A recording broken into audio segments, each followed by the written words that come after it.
యాదాద్రి భువనగిరి జిల్లా ఆలేరు పట్టణ కేంద్రంలో శుక్రవారం స్థానిక పాలకేంద్రం గెస్ట్ హౌస్లో స్త్రీ శిశు సంక్షేమ శాఖ కార్పొరేషన్ చైర్మన్ బండ్రు శోభారాణిని municipal chairman Vasapari Shankaraiah, municipal commissioner Lakshmi, వివిధ పార్టీ నాయకులు, కార్యకర్తలు శాల్వలతో ఘనంగా సన్మానించారు. ఈ సందర్భంగా శోభారాణి మీడియాతో మాట్లాడారు.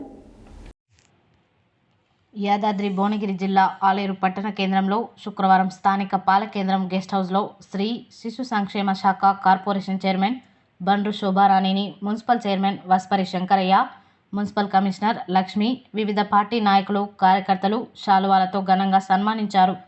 ఈ సందర్భంగా శోభారాణి మీడియాతో మాట్లాడుతూ, కాంగ్రెస్ ప్రభుత్వం అధికారంలోకి రాగానే ఇచ్చిన మాట ప్రకారం హామీలను అమలు చేశారని, రైతులకు రుణమాఫీ చేసి రైతులకు కాంగ్రెస్ పార్టీ అండగా నిలిచిందని, మహిళా కార్పొరేషన్ నుండి రాబోయే రోజుల్లో మహిళలకు ఆటో కిట్లు ఏర్పాటు చేసి శిక్షణ ఇచ్చి ఉపాధి హామీ కల్పిస్తామని, అలాగే ఆలేరు ప్రాంతంలో ఇండస్ట్రీలు ఏర్పాటు చేసి ఇక్కడే ఉద్యోగాలు చేసే అవకాశానికి కృషి చేస్తానని, రెవెన్యూ డివిజన్ గురించి ప్రతిపక్ష నాయకులుగా పోరాటం చేశామని, ఇప్పుడు అధికారం పార్టీ తరఫున నా వంతు కృషి చేస్తానని తెలిపారు.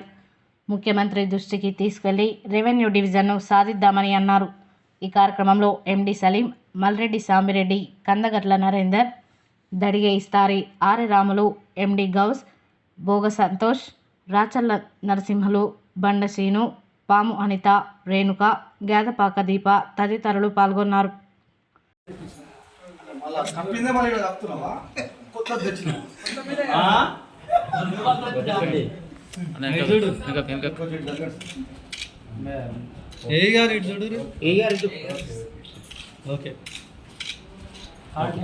కమిషనర్ గారు అయితే ఈ మధ్యకాలం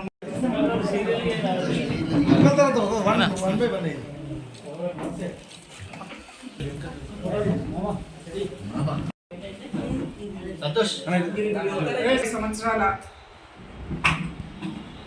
రాజకీయ జీవితంలో అనేక ఆటుపోట్లను ఎదుర్కొన్న తర్వాత ప్రభుత్వంలో పాల్గొనే అవకాశం కల్పించినటువంటి నాయకులందరూ కూడా ధన్యవాదాలు. కాంగ్రెస్ పార్టీ కార్యకర్తలకు, నాయకులకు అందరూ కూడా ధన్యవాదాలు తెలియజేస్తా ఉన్నారు. నాకు ముఖ్యంగా ఏంటంటే గౌరవ ముఖ్యమంత్రి గారు ఉమెన్ కోఆపరేటివ్ డెవలప్మెంట్ కార్పొరేషన్గా బాధ్యతను అప్పగించడం, ప్రభుత్వం కూడా ఇవాళ జీడికలు అండర్ పాస్ కోసం అయితేంది, అంతేకాకుండా లోకల్గా ఉండే ఏ సమస్య వచ్చినా ఆ రోజు ఏ పార్టీలో ఉన్నా ప్రజల పక్షాన ప్రజల జెండా పట్టుకొని రైళ్ల కోసం మాట్లాడినటువంటి పరిస్థితి ఆ రోజు ఉంది. సరే, కొన్ని ఇబ్బందులు, కొన్ని పరిస్థితుల వల్ల మన పార్టీ మార్పు, ఇవాళ అధికారంలో ఉన్నాం. మేము ఆ రోజు కొట్లాడినటువంటి సమస్యల మీద కూడా ఇవాళ మళ్ళీ నాది అదే గొంతుగా ఉంటాం.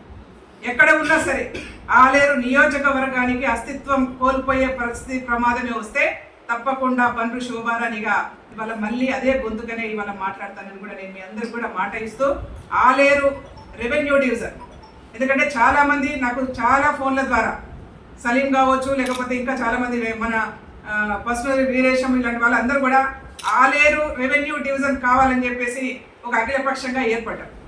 ఈ ఆలేరు రెవెన్యూ డివిజన్ అనేదే మొట్టమొదటిసారిగా ఆ రోజు 36 గంటల దీక్ష చేశాను. ఇవాళ మళ్ళీ కూడా చెప్తా ఉన్నాను, ఆలేరు రెవెన్యూ డివిజన్ కావాల్సినటువంటి అవసరం ఉన్నది. దానికోసం ఇవాళ ఆ రోజు ప్రతిపక్షంలో ఉండి ఉద్యమాలు చేసినాం. ఇవాళ ప్రభుత్వ పక్షాన ఉండి ప్రభుత్వం మీద ఒత్తిడి తీసుకొచ్చైనా సరే గౌరవ ముఖ్యమంత్రి గారి సహకారంతోనే ఆలేరు రెవెన్యూ డివిజన్ని సాధించుకోవడం కోసం బండ్రు శోభారాణిగా నా పాత్ర నేను పోషిస్తా అని చెప్పి తెలియజేసుకుంటూ, గౌరవ ఎమ్మెల్యే గారు, ఈ ప్రాంతం నుంచి గెలిచి విప్పుగా అయినటువంటి గౌరవ ఎమ్మెల్యే గారు కృషితోని తప్పకుండా ఆలేరును రెవెన్యూ డివిజన్గా మార్చుకోవడం కోసం, తెచ్చుకోవడం కోసం మేమందరం కూడా తోడ్పాటు చేస్తాం. మీ అందరి కృషి వల్ల తప్పకుండా అది సాధిస్తామని చెప్పేసి నమ్మకం నాకు ఉంది. అయితే మీ అందరికి కూడా ఒక విషయాన్ని గుర్తు చేయాలి. గత ప్రభుత్వంలో మనందరూ కూడా తెలుసు, గత ప్రభుత్వంలో నేను కూడా గౌరవ ఆ రోజు ఉన్నటువంటి ఎమ్మెల్యే గారికి శుభాకాంక్షలు తెలియజేశాను. ఆలేరు రెవెన్యూ డివిజన్ అయిపోయిందని చెప్పేసి పాలాభిషేకాలు చేయించుకున్నారు. ఇక్కడ ఆలేరు రెవెన్యూ డివిజన్ చేస్తున్నారు గౌరవ కేసీఆర్ గారు అని చెప్పేసి ప్రకటన జారీ చేశారు. కానీ వాళ్ళ ఎక్కడ వేసిన గొంగడి అక్కడే ఉన్నది. 10 సంవత్సరాల కాలంలో ఎక్కడ కూడా ఆలేరు నియోజకవర్గ అభివృద్ధి అనేది కొనసాగలేదు, జరగలేదు.